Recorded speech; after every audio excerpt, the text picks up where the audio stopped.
구독, 좋아요, 알람 설정 부탁드립니다. 안녕하세요 여러분. 인생 살다 보면입니다. 오늘은 집에서 키우기에 좋지 않은 식물에 대해 알아보려고 해요. 바로 부작용을 일으킬 수 있는 식물들인데요. 이런 식물들은 당장 치워야 합니다. 첫 번째로 소개할 식물은 디펜바키아예요. 디펜바키아는 잎이 아름답고 공기 정화에도 좋아 많은 분들이 집에서 키우고 있는데요. 사실 디펜바키아의 잎과 줄기에는 독성 물질인 칼슘 옥살레이트 결정체가 있어서 피부에 닿으면 가려움증이나 발진, 물집 등의 증상이 나타날 수 있어요. 심하면 호흡기 계통에 자극을 줄 수도 있다고 하네요. 특히 어린 아이들이 디펜바키아 잎을 망가뜨리거나 잎 조각을 입에 넣었을 때 큰 위험이 있어요. 칼슘 옥살레이트 결정체가 입안 점막에 자극을 줘서 입안이 붓거나 호흡 곤란 증세가 나타날 수 있거든요.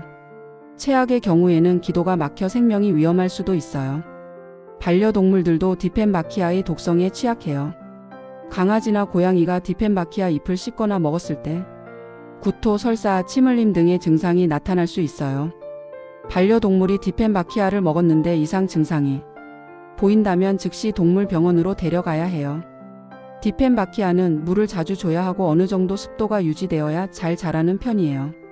겨울철에는 실내 습도가 낮아지면서 잎 끝이 마르는 일이 종종 있는데 이때 잎을 만지다 보면 피부 트러블이 생기기 쉽죠. 디펜바키아를 키우고 싶다면 아이나 반려동물의 손이 닿지 않는 곳에 두고 환기를 자주 시켜주는 것이 좋아요. 두 번째는 홍콩야자예요. 홍콩야자는 나사에서 공기정화 능력이 뛰어난 식물로 선정되기도 했는데요. 잎에 있는 독성 물질인 사포닌 때문에 피부에 자극을 줄 수 있고 잎이 찔리면 염증이 생길 수도 있어요. 게다가 물을 자주 줘야 해서 번거롭기까지 하죠.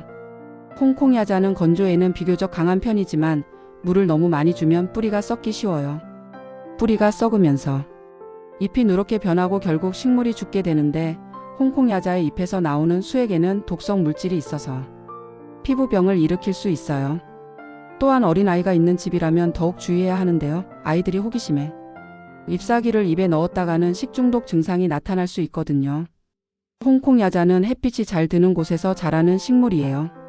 너무 그늘진 곳에 두면 잎이 누렇게 변할 수 있어요. 하지만 직사광선이 너무 강한 곳에 두면 잎이 타들어가니까 조심해야 해요. 실내에 밝은 곳에 두고 물은 마르면 주는 정도로 관리하는 것이 좋아요. 세 번째는 아글라오네마예요. 아글라오네마는 음지에서도 잘 자라서 초보자도 키우기 쉬운 편인데요. 잎과 줄기에 있는 독성 물질인 칼슘 옥살레이트 결정체 때문에 피부 알레르기를 일으킬 수 있어요.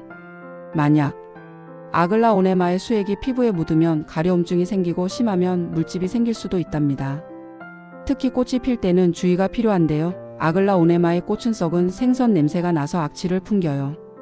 꽃이 피면 온 집안에 지독한 냄새가 퍼지는데 이 냄새 때문에 구토를 하거나 어지러움증을 호소하는 사람들도 있어요.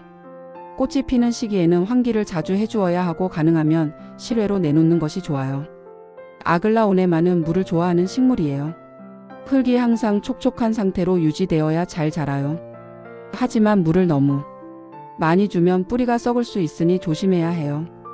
아글라오네마는 낮은 온도에도 예민하게 반응하는데요. 10도 이하의 온도에서는 냉해를 입어 잎이 죽을 수 있어요. 겨울철에는 실내 온도 관리에 신경 써야 한답니다. 마지막으로 소개할 식물은 산세베리아예요. 산세베리아는 흔히 머더인 로즈텅이라고도 불리는데요. 굉장히 강한 식물이라 환경 변화에 잘 적응하고 물도 적게 줘도 되지만 잎에 독성 물질인 사포닌이 있어서 피부에 닿으면 가려움증이 생길 수 있어요. 게다가 반려동물이 잎을 먹었을 때는 구토나 설사를 일으킬 수도 있다고 해요. 산세베리아는 아프리카가 원산지인 식물이에요. 사막에서 살아남기 위해 잎에 수분을 많이 저장하고 있는데요. 바로 이 잎에 독성 물질이 있는 거예요. 산세베리아는 물을 정말 적게 줘도 잘 자라는 식물이라 초보자도 키우기 쉽지만 갑자기 물을 많이 주면 뿌리가 썩어 죽을 수 있어요. 또한 추위에 약한 편이라 겨울철에는 실내에서 키우는 것이 좋아요. 산세베리아는 나사에서 공기 정화 능력이 좋은 식물로 선정되기도 했어요. 하지만 먼지가 잘 끼는 이 표면 때문에 오히려 실내 공기를 더럽힐 수 있다는 주장도 있어요. 산세베리아를 키우신다면 잎에 낀 먼지를 자주 닦아주는 게 좋겠죠? 지금까지 부작용을 일으킬 수 있는 실내 식물에 대해 알아봤는데요. 집에 어린 아이나 반려동물이 있다면 이런 식물들은 피하는 것이 좋겠죠? 하지만 식물을 포기하기는 싫다고요? 걱정 마세요. 독성이 없고 관리하기 쉬운 식물들도 많이 있답니다. 스파티필름은 나사에서 추천한 공기 정화 식물 중 하나예요. 넓은 잎으로 먼지를 잘 흡수하고 좋은 습도를 유지시켜 주는데요. 독성이 없어 어린아이나 반려동물이 있는 집에서 안심하고 키울 수 있어요. 헤미그라피스는 자주 물을 줘야 하지만 빛이 적은 곳에서도 잘 자라는 식물이에요. 긴 줄기를 늘어뜨리는 모습이 마치 포도 덩굴 같아 인테리어 효과도 좋답니다. 독성이 없고 공기 중에 포름알데히드를 없애주는 능력도 있대요. 틸란드시아는 흙 없이 공중에 매달아 키우는 식물이에요. 물을 주지 않아도 공기 중에 수분으로 살 수 있답니다.